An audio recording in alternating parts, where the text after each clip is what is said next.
পয়গম্বর মুসা নবী আল্লাহর কাছে কথা বলার জন্য যাচ্ছে, এমনি একজন ধনী লোকের সাথে সাক্ষাৎ।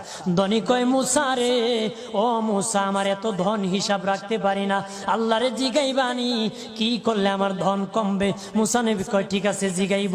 একজন বৃদ্ধার সাথে, একজন মহিলার সাথে দেখা। মহিলা কয়, মুসা কই যাও, কই যাও রে মুসা? মুসা নবী কয়, তোর পাহাড়ে যাব, আল্লাহর সাথে কথা বল।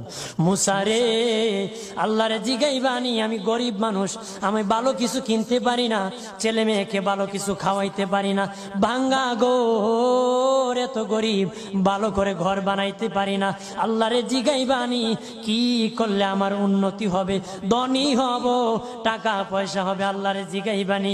আল্লাহ মুসা নবী কয়, ঠিক আছে, আল্লাহরে জিগাইব, তুমি কেমনে ধনী হইবা?